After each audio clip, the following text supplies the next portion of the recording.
Zachary Rozga is in the house, folks, and he's here to shake up everything you thought you knew about advertising. This isn't another boring chat about programmatic buzzwords. Zach's turning marketing into a full-blown adventure. From Miracle-Gro challenges in Minecraft to gamified brand campaigns that actually matter, he's proving that ads don't have to suck. They can be fun, authentic, and, dare we say, unforgettable.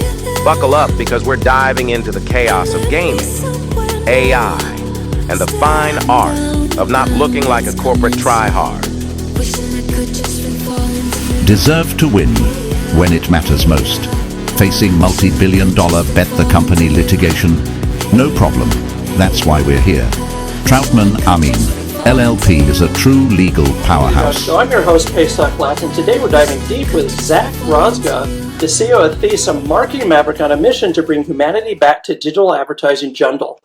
Ever wonder how to capture Gen Z's attention without looking like that awkward uncle on TikTok, or how to outsmart the AI algorithms taking over our feeds? Stick around, because Zach's got the answers and you won't want to miss this episode. So before we dive headfirst in this whirlwind of wit and wisdom, Zach, let's break the ice, or perhaps shatter it. How are you doing today? And please spare us the generic "I'm fine." Are you feeling like a rock star who forgot his own lyrics, or more like a cat who just knocked over the fishbowl? Being totally honest, I'm feeling pretty awesome because this is definitely not a normal mustache. Right. This is part of my Halloween costume, but my team and my family thinks it's pretty sweet, and so I'm pretty sure I'm going to keep rocking it. And I've been told you actually grew it out, though. It's not a. This is not a fake beard. You know, it's this not is like a real caterpillar. Not a caterpillar. This is all me. Now, whether I should admit it or not, there is a little bit of help on the dye.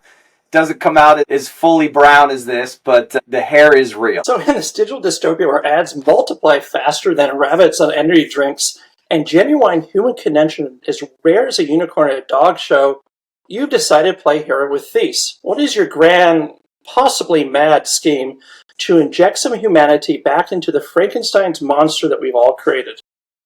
Well, I think that's a great question, and where we kind of reside and we feel is of supreme value to brands, but more importantly to consumers, is creating authentic engagement with brands through their community to the consumers. One of the things that was the overriding driver for me as a leader and our company is this notion of actual human engagement, not just robots pushing messages to other robots. So some people don't know that Thece actually stands for the Consumer Engagement Company.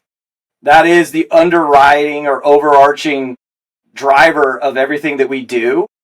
And so, our mission is to help brands. And it doesn't mean that we're pushing away from AI. In fact, we use AI all the time. But AI has to have the right time and moment in your sequence when you're talking to your customers. And so, we fully believe that, particularly with younger generations who are digital natives, they can sniff out things that are fake. I mean, at least we hope they can. And that more and more of the, let's say, sales funnel or advertising funnel needs to be on the brand building side. And the way that we do that is through the power and love of gaming, because younger members, younger consumers, gaming isn't a hobby. It's not something that they do. It's actually a part of who they are. And it's as much of a second nature to them as brushing your teeth. So it's like, I've got a couple moments of time. I check my TikTok, I check my Instagram, and then I go to a game. It's just their second nature and their behavior. Ads that make you want to gouge your eyes out, so are we. At Origin, we've remastered TV advertising to actually capture your attention and deliver real results. Ditch the same old, and elevate your brand with dynamic, captivating ad experiences. Expect better, expect Origin. It's another Don Quixote tilt at windmills while everyone else worships at the altar of AI? No, I don't think that. Because, I'm involved in a couple of AI groups where there's a lot of robust conversation going on. And I think that a lot of leaders and marketers don't really know what to do with AI yet.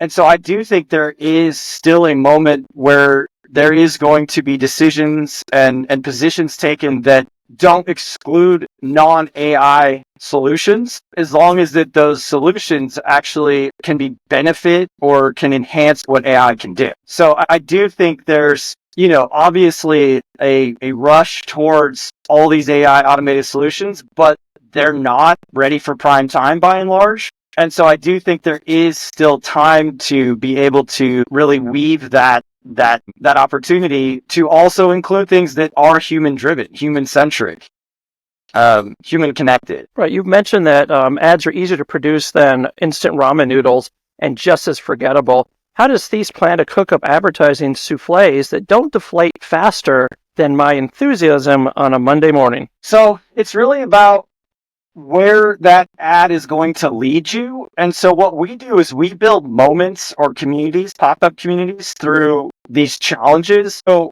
our game challenges that we build, the product is actually called Thece Play.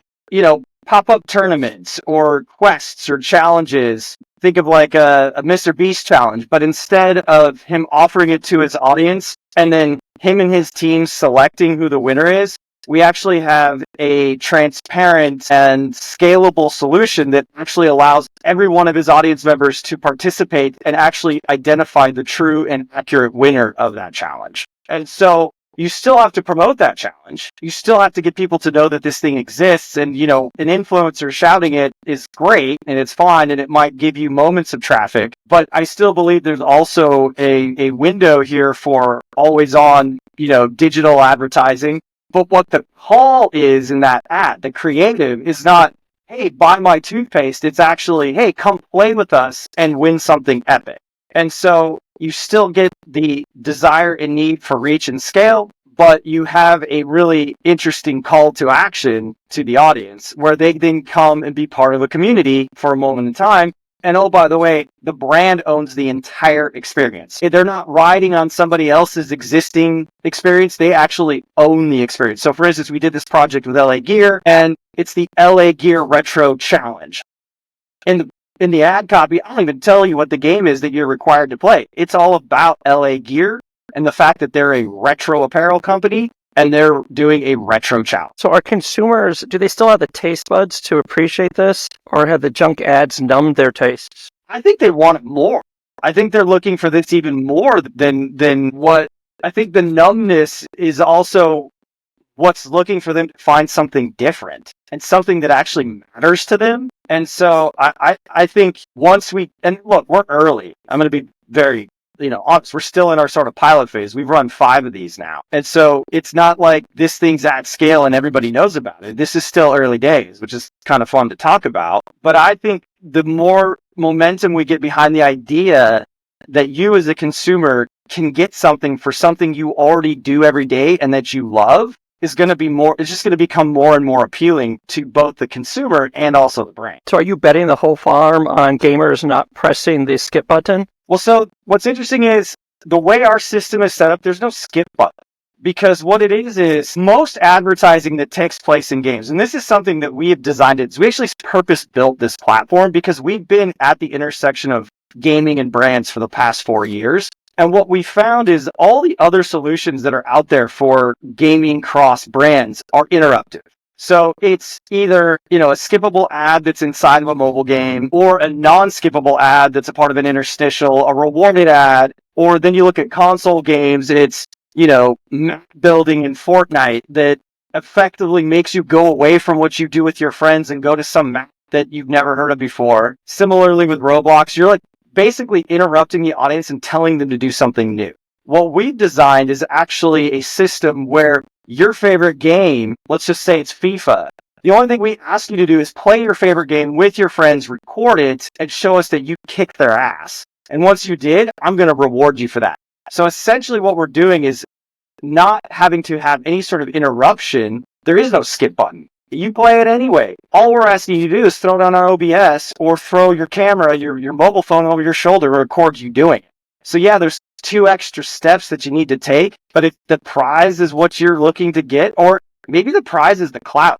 I beat everybody. Maybe that's all it is. And so, we're actually rewarding the audience for what they already do. So are you a gamer yourself, or are you just crashing the party without an invitation? I think that's a loaded question, to be honest with you. Am I a Call of Duty grinder up all night? No. Do I play games? Absolutely. But the games I play are more of my genre. Like, I'm a little bit older, you can see I got no hair. I grew up in the days of the Nintendo 64. So, you know what's awesome? The Nintendo Switch gives me 2/3 of my games for $100 a year. So, yeah, I play some video games. I have 2 Switches, so yeah, I know what you Yeah, so I mean, I love them. I think this is one of the things that is a myth that we have to bust, which is that this notion of gamer is such a rigid description. The person who's waiting in line at Starbucks who's killing their Candy Crush, that's in their 40s and is a woman, she's a gamer. I mean, just as another side example, I was at a cracking Isn't that game. what we call casual gaming? Yeah, so that's mobile gaming, casual gaming, but our system can reward people for playing Wordle. I mean, like, my mom's, I don't want to say how old she is, but she's older. I get a Wordle update every single day that she has, beat Wordle. That's competitive gaming. So, speaking of elusive creatures and impossible quests, let's pivot a little bit to Gen Z. The generation has marketers pulling their hair out faster than a cat sheds in the summer. How is Thece planning to win over this tough crowd without coming off like that embarrassing uncle we spoke about? Yeah, so it's funny. We have a couple of Gen Z that work for us that actually are some of the decision makers in our company. Right. We go to them when we have an idea that pops or we have a strategic decision that needs to be made. We go to them and ask them, is this going to work? And then, so that's just one simple example. But I think in general, again, we recognize what they crave most is community. And so it's about empowering their community to participate and to share. And so one of the things that I think brands have come to realize is that gaming, and I said this earlier, it's not just like a media diet. It's actually like a habitual habit. But in order to, integrate your brand into gaming, you got to find something that's authentic. And previous iterations of brands cross gaming was inauthentic. It was actually the exact opposite. And so I think just by putting in authenticity, so for instance, we ran a challenge for Miracle-Gro. How does Miracle-Gro have anything to do with gaming? Well, Or Gen Z. What's Does that? that have to do with or Gen Z? Or Gen Z. Well, so how they do is there's a lot of simulator games that are out there that are popular with Gen Z. And in fact, Minecraft is a simulator game. And so as long as you have the ability to find an element that is the backbone of a campaign that resonates with what is already in the game and is authentic, you can create something. So for instance, in this one, hey, grow a garden in your favorite virtual game, make sure you use some fertilizer, and we'll reward you in the real world. It's sort of that simple. And what's interesting about the way that we set this up is we don't have to say it's only Minecraft. We found 7 games that had different levels of fertilizer in the game. And so we said, hey, those are all valuable. You can use all of them. What's funny is, and then bringing it back to Gen Z, we did use a lot of influencers in that campaign. It was actually our first campaign. We learned a lot. And some of the comments got back that were basically like, oh, I didn't realize if you use fertilizer in the real world that it makes your plants grow better. And so from even just like a knowledge building is we use the power and love of their video games that show that when you're in Stardew Valley and you put the fertilizer on, it grows 2 times as fast. Guess what? The same stuff happens in the real world. So authenticity is also a buzzword that's beaten to death by every marketer with a pulse. But how do you serve it up without looking like you're trying too hard, similar to a dad wearing skinny jeans and saying lit? Yeah, I mean, I think it really comes down to having to really, before we launch a challenge, we spend a lot of time looking at audience and who is the audience that you're trying to reach and what is it that they're interested in. So again, going back to Miracle-Gro, because I feel like that's the most like out there one that we've done, there's a whole world of cozy gamers. And so those cozy gamers, a lot of what their whole aesthetic is, and looking at the influencer side is the, cottagecore and basically making your gaming corner alive, covered in plants and with, lots of different sort of, house plants. And so it's actually utilizing those people to show that this is why I'm doing this. This is what's accessible about it. And then just, ensuring that you get buy-in from some of those early adopters and some of those influencers. Have you ever been called out by Gen Z's brutal honesty brigade? Yes, actually we did in Miracle-Gro. I mean, So one thing is very, very true in gaming. If you don't get the trolls coming out after you, you've not been hurt.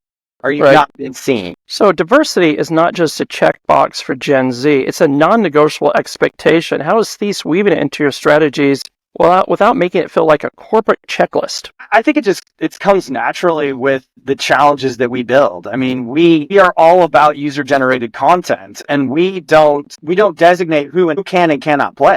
Everybody who has the skills to compete is welcome to participate. And so, if you're looking to do if your target audience are females, well, there's different game titles that you would select to be a part of that challenge. If you're looking to, go after different ethnicities, there might be game titles that are more popular with those people. So really, it's just a matter of, I think, design. And again, there's just in Steam alone, there's 35,000 games, and we can use every single one of them in our system. So you think if Gen Z was to give marketers a grade, what letter would that be? Marketers are people who are running programmatic digital advertising. Marketers, I would say probably like a C. Right. What about programmatic then? Programmatic would be like a big fat D plus merging on an F. Right. Why do they get the D plus and not the F? Well, because actually where my kids go to school, we don't have F anymore. It's got some other term. I think D plus has become like the F. I think some of them understand that it's a necessity for their favorite content to be available. But by and large, I mean, Gen Z doesn't even see your ad. They either don't go on browsers. So, wherever you're they don't exist in browsers. Like, I mean, I've even been told, like, hey, you know what? Your .com website that you have doesn't really exist. It needs to live in a Discord, right? Right. So, there's that. They all have ad blockers. They're so, technologically savvy that they can throw the ad blockers in. They don't watch TV, so you can't get them on CTV. And so, probably that's why I'd give them a D plus, because they don't actually see it very often. They're really good at just avoiding it. So now that we've navigated the labyrinth of Gen Z, let's confront the mechanical elephant in the room, artificial intelligence. Yeah. Are you the lone voice of reason among robotic parrots, or are you just clinging to nostalgia like someone hoarding VHS tapes? No, I think, God, it's a month ago now, I actually asked that question of myself. And I asked that question of my company. And we're connected to a group called the AI Marketers Guild. And so what we decided to do was actually host a private, unrecorded, roundtable of people from all sort of different walks of life in the marketing, advertising, AI sphere, and just ask that question.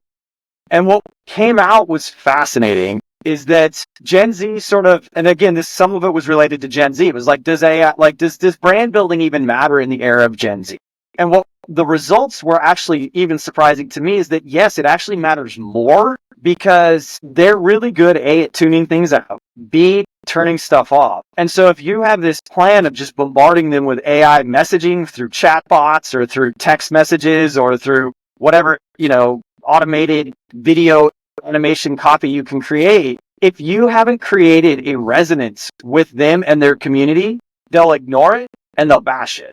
But if you have already built some credibility, or you have already, celebrated their community, they are absolutely open to technology, and that includes AI.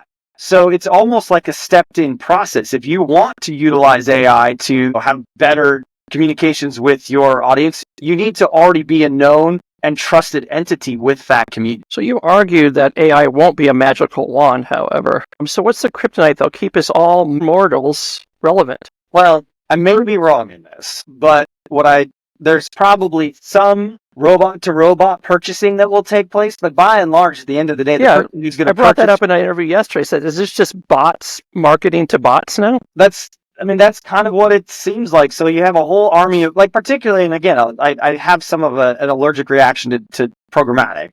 Right. Is that, a lot of the, research that's been done over the last 2 years, that a lot of the traffic is actually not real traffic. It's showing up on made-for-advertising pages. There's bot armies out there that are doing clicks. If you're doing a CPC campaign, or you're doing an acquisition campaign where it's not actual, true, and authentic, those aren't turning into purchases. And so at the end of the day, I feel like humans are still the ones that have to open up their wallet and make that purchase decision. are we going to get to a point where your refrigerator is smart enough to know that your milk's out and your refrigerator tells Amazon Fresh to order milk? Probably, but that's pretty like basic commodity goods. But for anything that has any sort of personality or has any sort of, specific, like you have a guitar behind you, I don't think a robot's going to pick out the guitar for you. I think you still want to decide, I need that guitar, I need that model, and I need, that tuning, because that's what responds to me. So I believe, I have to believe that at the end of the day, the human is the person who makes the purchase decision,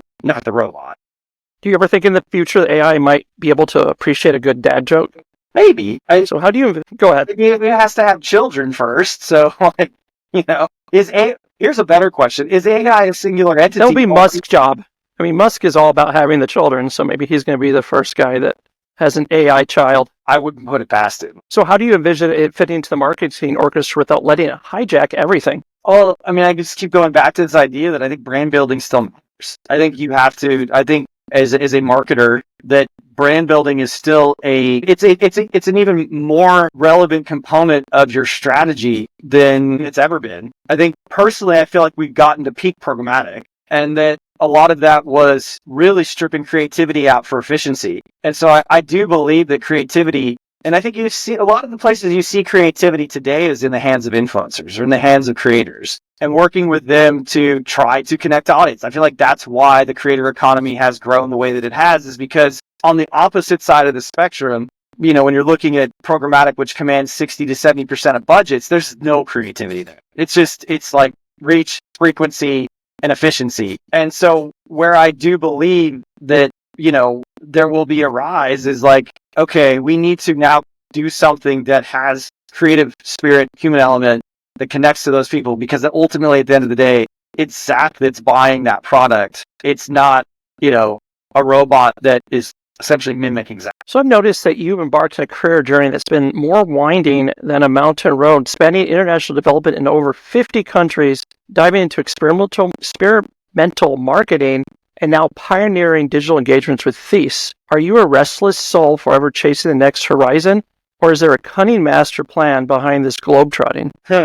Probably somewhere in between. I think there's a narrative that runs deep throughout all of this, which is I firmly believe in the notion of experience, and that even though we buy a lot of things and we consume a lot of things, ultimately what moves us as humans is some experience that either I can do for myself. So that's what a lot of my international development work was working on building community-based travel in emerging economies and getting to not just go and sit on an overland truck doing a safari, but actually getting off the truck and going and interacting with humans. I mean, that was what my international development experience was across the whole global south. And so then moving it forward to experiential marketing, this was in the late or the early 20s, and where events were just huge, right? And like everybody was going to events, and that's where brands were really getting impact. And how I got to where I am today is because of COVID. We were doing a lot of stuff with events. We were digitizing and creating data at events, and then events ceased to exist for 2 years. And where I came to find was that in esports, those were basically almost exclusively virtual events. And that's what kind of made my bridge of my career into where I am today, which is we see ourselves as a part of competitive gaming, which I believe is I think it's the opposite. Esports is a subset of competitive gaming. Competitive gaming is much bigger than esports, because esports really focuses on, and I don't know how familiar you are with esports or your audience is with esports, but esports is essentially 10 game titles. And like I said earlier, there's 30,000 games on Steam. And so we see that people play games because they're competitive, because they have this competitive spirit, and that there needs to be this ability to celebrate that competitive environment across all of them. And what binds everybody together is that experience, me combating you combating somebody else, and that's what generates that sort of community. So did your escapades in international development ever shape your lens on consumer engagement? Did haggling with governments prepare you for the charming world of skeptical clients and tight-fisted budgets? I would absolutely say that my time abroad shaped my perspective on not everything needs to be automated, not everything needs to be digital, and actually the human experience matters. because I spent a period of time where the internet was just making its way into a lot of the countries that I was working in. And in a lot of those places, those people were really happy. And like, they were living their best lives, and, was it, making gazillions of dollars and buying and consuming? No, but, they were, having good times and laughing and smiling. And so I think that is something that has impacted me now that it's changed and the internet is everywhere. It is everything. So I do believe, though, that element of human experience is what also drives me today in trying to build digital experiences. It's just sort of digitizing. So how do you enrich life through experience? Is this an aspirational mantra or attainable goal? I think it's a little bit of both. I mean, it's definitely aspirational. I mean, I think, one of the things that we're trying to do is get our brand partners to give up things that you can't buy in terms of the pricing. Like, that's what we haven't gotten there yet. We're trying to get there soon with, I think, 2 of the ones that we're launching coming up are the prizes that they're giving away are things that you can't buy. Now, they're still physical goods, but like ultimately what I would like to see is that some of the top prizes and the challenges that we initiate are experiences that you can't buy. Because I think we all yearn for either that credibility that I got something that nobody else got, or just, the ability to do something out of our day-to-day norm. And so I that's where I would like to see that my past is sort of prelude to the present. So speaking of adventures, let's maroon you on a desert island, figuratively, of course. If you could you have no Wi-Fi, no Netflix, it's just you, the sand, and an endless sea. Miraculously, you get to assemble an all-star team of any 5 people in the world to join you in this tropical predicament. Who makes the cut for your island survival ensemble? And what unique magic does each person bring to transform this castaway scenario into a tale worth telling? And you can't sneak a 6-person disguised as a volleyball. Yeah, so Someone's already done that before. the first person I would bring is my wife, because she is the adventurous spirit that also led me overseas. So Right. the 2 of us went together as, boyfriend and girlfriend, became husband and wife. And she always seems to be able to come up with games that are fun and exciting when you're in sort of these boring situations. And so I think you need to have someone there who is going to just keep people entertained. I definitely would want a survivalist so that I don't have to learn how to make a fire from scratch. And so I definitely did the binge of Alone during COVID, and Callie Russell, which was, I think, from season 4. She was one of my favorites because she just had also this extremely likable, positive focus on life. There's this YouTuber that I kind of like the sort of off-grid living for some reason. Maybe it's because I live on the grid in Seattle, focused around all things AI and deep tech. But there's his name is Martin Doulard, I think is how you say it. And he's building a homestead in the Pyrenees, and he's just an amazing artist. And again, he has just this positive perspective on life and takes things as they come and one step at a time. And I think that's just something that you would want if you were stuck on an island. And then I would want some chef. I would want somebody who actually knows how to prepare food so that the bugs that we eat aren't disgusting and gross, but edible. And if I had to have a 5th, I don't know who that 5th would be at this, is there anyone in the industry that you'd bring with you? Probably my business partner, Jace Hall.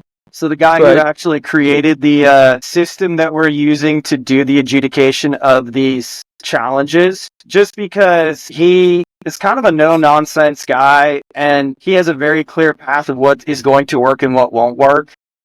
And I think that's something that quick decisions, strong decisions, assertive decisions is something that you also would need if you were stuck on an island. Right. So the first on your roster is your wife. How do you envision the partnership thriving amidst the palm trees and coconuts? Again, like I said, my wife and I have been together for a long time, and we kind of came together initially around our restless spirit and our desire for experiences and travel. And so I actually think we would thrive really well if we were stuck on a desert island and having to find things to do all day, because it kind of goes back to why we originally got together. As we grow older and have kids and get into careers, some of those really exciting and fun things you did in your youth disappears. So getting stuck on an island with her, I think, would bring some of those things back. So speaking of the chef, with a pantry limited of what you can fish or forage, what gastronomic, can't say it today, delights are you dreaming about? I mean, we're on an island, so I'm hoping that there's some crab.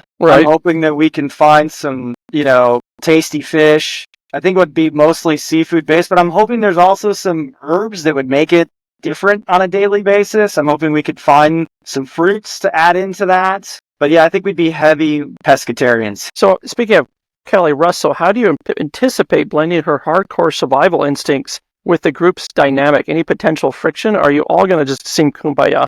I tried to pick people who...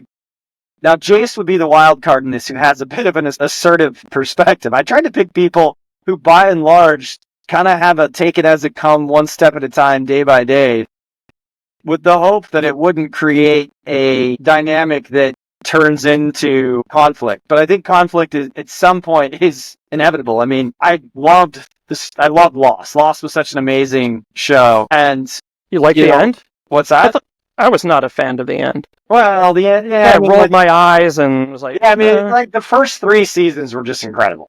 And then it kind of like they just kept stringing it along. Right. It felt like it was written as it went. I think especially the last 3 seasons, like, some of the stuff they just whole parts of it they just forgot too. I remember. Yeah, like, I mean, I think you're right. Yeah, but the first 3 seasons were really they were really well scripted, really compelling, and you didn't know what was going to happen. But I think conflict is what drives also some of the relationships. And so, I mean, I think conflict. So now that we built your island utopia, let's return to the concrete jungle and talk about your soul of business. An industry where chasing the almighty dollar is as rampant as seagulls dive bombing for fries. How do you keep your company's soul from being sold on the discount rack? I mean, been told this before. It's that I'm an authentic person.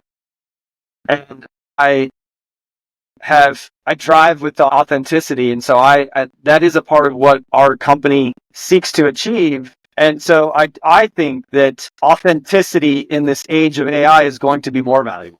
And I think that that if you can truly be authentic, not faux authentic, but you can truly bring your best self, and you can truly bring your best desires in your design, in your work, and in this work you do for your clients, that we will be rewarded financially for that. Because I do believe that it is, and we've said this in several ways during this interview, is that authenticity is something that Gen Z, they want to see, because I think they're looking for brands that get them and that also reward them for what they like to do. So you mentioned that your mentor, Lee Cordiner, am I pronouncing his last name right? Yes, you got it, yeah. Doing work that matters and being additive rather than extractive. How does this philosophy manifest in the daily grind at Thece? Well, yeah, I mean, Len, rest his soul. He recently passed, which is why I've been thinking about him as of late. He was the one that I worked for when I was living and working overseas. And, his philosophy was that if you're not happy in your job, then you won't do a good job. And that if you're going to do a job, that what you do should add value to not only yourself, but your employees and your customers, regardless of whether or not that is going to drive to $1 billion. And so, I think people come to work to be, for various reasons. One is to make money. That's a given. Like, you have to have a paycheck at the end of the day. But I think also people want to come to work to a place where they can feel that they're heard, that their opinion matters, and that the work they do is actually interesting and is adding value to and this kind of goes even back to the question around diversity, is, that there's an ability for everybody to be heard and for designs and projects and input to come across the board. Because I also feel that, if you have the same opinion over and over and over again and everybody keeps giving you the same opinion, you really just position yourself into a silo, which isn't good for brands that are trying to reach a wide swath of consumers. And so, that's how I strive to run this company, and it will be always a part of what we do. So I want to peel back the professional veneer a little bit and delve into your quirks that make you tick. What's one wild opinion that you hold that might raise eyebrows? And don't worry, the secret is safe with us. One wild opinion I have is that we're all... Do you do karaoke sings to Barbie Girl all the time? No, but I do enjoy a good karaoke. I mean, one opinion I have is that a lot of people want to think they're innovative, but they're not. A lot of people who they think they're riding on the edge of innovation and that they're an early adopter and that they are a thought leader, but really they're not. And I think there's a true small slice of our society that are innovative, and by and large, most other people are chasing to be number 10, right? So the ones that are actually the one of one are very, very, very like small number, but then everybody who is to be 10 is where the innovative people live. And so, which basically means everybody's a bunch of lemmings. And I say that, I think it's somewhat controversial because people don't believe that, but I think that's just something that I have seen over my very wide and varied career. So reflecting back, what was the absolute best year of your life, and what made it a highlight reel worthy chapter? I think it was year 3 of living overseas. I had an apartment in Cape Town, South Africa. I had a company that I was running in Cape Town, South Africa, yet I think I actually slept in my apartment maybe a grand total of like 3 weeks spread out over that year. And I had the opportunity to work, travel, play in that 1 year, like 27 countries. I got married. I had my honeymoon in a tiny island nation called Vanuatu. So I really got to really fully experience the entire world, from South America to Asia to Europe, all in a single year. I actually had probably professionally one of the best years that at least in that chapter of my life, professionally, we did the best work we've ever done. And so that was 2007. That was it. But I'm hoping that 2025 could surpass that. So conversely, what was the worst year of your life? Funny enough, 2008, 2009, because we went from super high peak and we were killing it.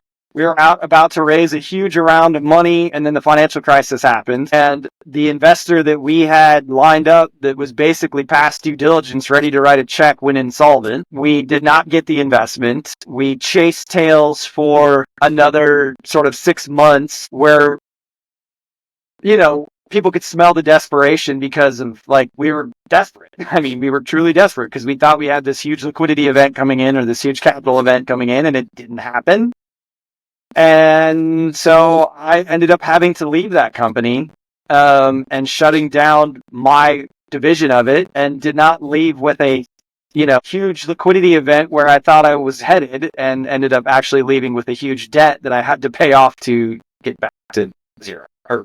Back to zero. So it's kind of amazing how the high of the highs actually can lead to the low of the lows. So are there any nuggets of wisdom that you can share with others who are navigating their own rough seas? I think the only nugget of wisdom is, if you're an entrepreneur, which I have not worked, quote unquote, for someone since I was in grad school, is that if you are not an entrepreneur by your nature, if it's not something that is in your DNA and it drives you every day, it's not for the faint of heart. There are super highs, but there's probably more terrifying lows, and that you will have to make really uncomfortable decisions a lot. And some of those are things where if it goes wrong, you end up like what happened with me in 2009. Now the rewards are, theoretically extremely high, but, I think there's a lot of people, there was a term that was told me sometime in this journey called a wantrepreneur, where they want to be an entrepreneur because they want to have the success. They don't want to be an entrepreneur because they want to create something new. Right. And so it's like when you were everyone who was a kid, they said they were the CEO of their own company. Right. It was true. But and so I'd say, if you're thinking about starting something, whether it's becoming an influencer and having your little influencer fiefdom, you really got to think about all the things that come with it. It's not just the accolades and the celebrity and the press and the reward. There's a lot of really hard grind and graft, and why are you actually doing it? Right, so when all the titles are stripped away and the accolades shelved, what do you perceive as your true purpose? That's an interesting question. I don't know. My true purpose is just to feed the beast. Like I said earlier, I have this overriding desire to create something new that I think should be there. The first company that I did that I was living overseas actually was the precursor to Airbnb in emerging economies. We were building the first online booking system for countries I personally did the first online booking transaction in Lesotho, Tanzania, Zambia, and Cape Verde. And so back in 2005, 2006, that was crazy. 2007, that was like, I mean, the financial system wasn't set up, etc. But now today, that's like, no duh. Like, you can book an Airbnb anywhere. You can go VRBO pretty much anywhere. So it's one of those things where I have an overriding itch I see something and I'm passionate about it and I'm going for it. And that's just what drives me. That's a wrap, folks. Today we ventured into the world of competitive gaming, AI, and the magic of authentic brand experiences with Zachary Rozga. From his days navigating international development in over 50 countries to pioneering digital engagement with Thece, Zachary's journey has been nothing short of extraordinary. He's proving that advertising doesn't have to be boring or interruptive. Instead, it can be a gamer's playground where brands create meaningful, memorable moments. Special thanks to our sponsors, Origin, OriginMedia.tv, and Troutman Amin for making this episode possible. Your support keeps us diving deep into the stories and innovations that are reshaping the ad tech and marketing world. Stay bold, stay curious, and don't forget, marketing doesn't need to scream to be heard. It just needs to play the game right.